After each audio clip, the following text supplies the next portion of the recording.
Hi, welcome back everybody. I would like to take a few minutes to go over heart blocks because that seems to be a major problem in students learning to interpret telemetry rhythms. Not only that, it's difficult for nurses too, unless you're working with it on a regular basis. And if I'm not mistaken, I want to apologize. In my last lecture, I believe I mistakenly indicated type 1, which actually was a type 2. So let's just break it down. Let's just look at heart blocks right now.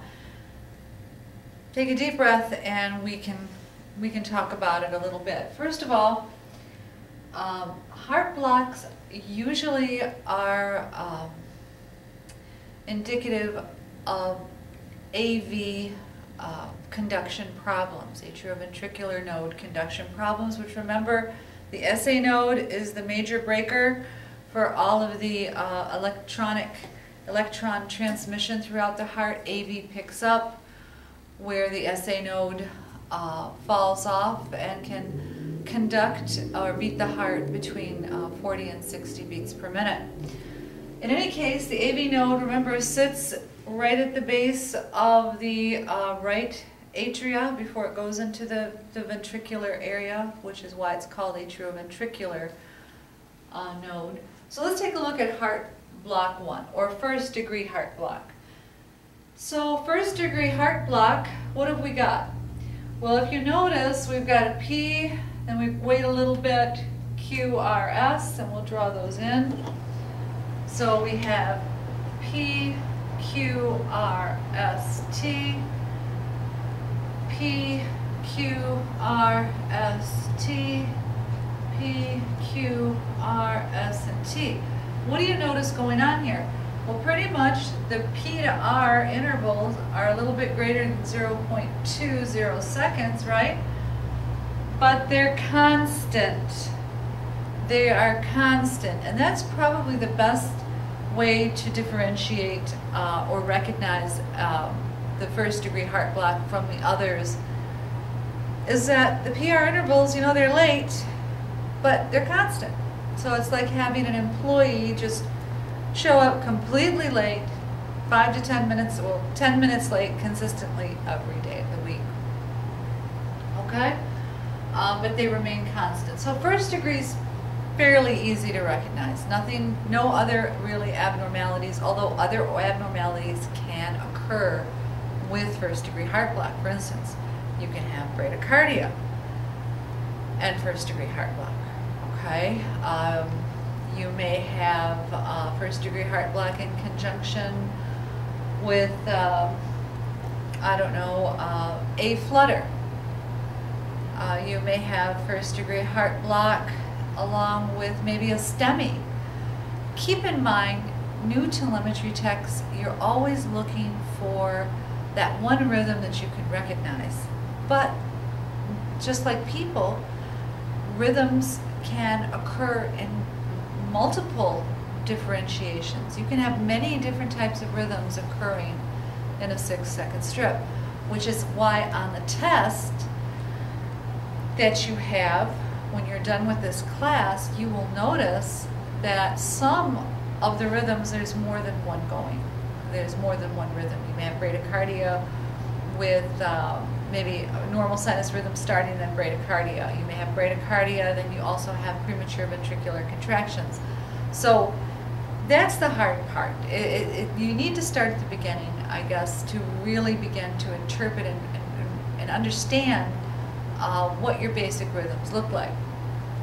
Also, if you're, I just adding this particular lecture onto the website today.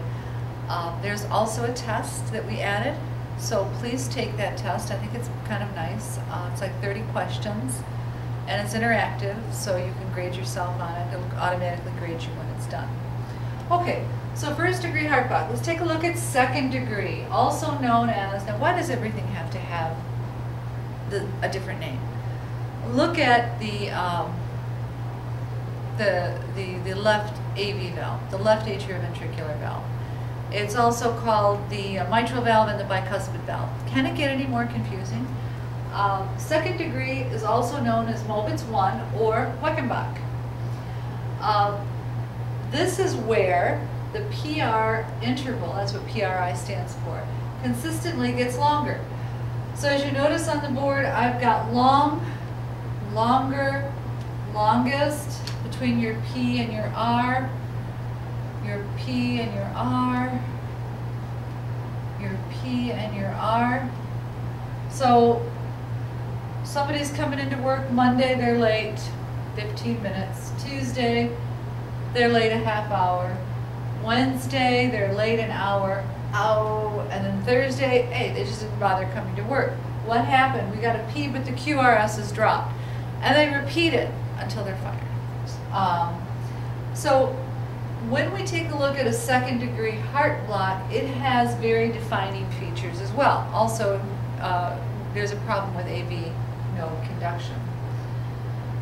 Okay, and we've got some of these heart blocks on that one quiz. Second degree heart block, type 2. Let's take a look. Also known as Mobitz, type 2. The PR intervals are stable. Well, what other PR intervals are stable? Well, these PR intervals from first degree, but we've got a dropped QRS. Notice the ratio sign, P ratio QRS, the conductance ratio. There's a problem with the conductance ratio. So if you take a look, here's an example. Showed up late for work, 30 minutes late, Monday through Thursday. So the PR intervals are stable, but they're still longer than 0.20 seconds. But we get an absentee on one of the days.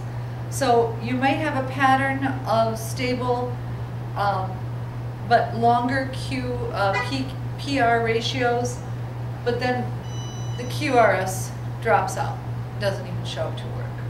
So second degree heart block, Mobitz types 2. Now keep in mind, when we talk about any kind of cardiac arrhythmia interpretation, we show you one, then we show you another. A human heart in the disease process may have several abnormalities or anomalies showing up in a 6-second strip. So it's not unusual that you're going to see a whole bunch of things going on. That's why I tell students the best way to start to learn telemetry is start writing down, measure all of your intervals, measure your QRS, measure your PR, measure your QT. Are the R to R's regular? Are your P to P's regular? This way you're looking at your atrial rhythm and you're looking at your ventricular rhythm. That's the basic, that's always the basic nuts and bolts of analyzing any telemetry strip. Then take a look, inspect, okay, your distances, inspect the heart rate, right? Counting the small boxes between consecutive R peaks, dividing them into 1500, you got a heart rate. With that, that's going to help paint the picture. And then of course the observation of what's going on. So third degree heart block is probably the easiest to recognize because it's so, there's no pattern to it. There's no real rhythm to it. It's a very dangerous rhythm. Your atria and ventricles divorced. Okay, they went to divorce court. They're not talking to each other. So you've got these large, wide QRSs. You've got some dropped QRSs. You have no real consistency between your PR intervals. Nothing's going on. This is very, very dangerous. Okay, not to say the other ones aren't as well. But third degree heart block, you need to be calling the nurse or the doctor. Okay, so this is just heart blocks. And these are something that you're going to have to practice. There's no way you're just going to, get it like that. You have to see them over and over and over again. And, when you're doing telemetry interpretation, keep in mind the main goal is to keep the patient safe. If you see something that's wrong, notify the nurse. That's what we tell my CNAs when I teach my CNA course. It's not, you know, you don't have a license, so you're the eyes and ears of the nurse and doctor, so get somebody. Don't ever hesitate. Always, when in doubt, get someone. Let them know, hey, you know, this doesn't look right, I wanted to bring it to your attention. That's what we're there for, okay? So a little bit about heart block. Next lecture that we're going to be doing is going to be on cardiac meds, okay? And how cardiac meds can affect the conduction of the heart, what types of heart conditions need certain types of meds. We're going to look at that. And if you take an ACLS class, you're going to learn about all your advanced cardiac life support meds, which I advise everybody to do. But it's probably going to be about an hour. Look for that in the next day or so. So with that, I'm going to let you all go. I hope you have a great evening and enjoy your day.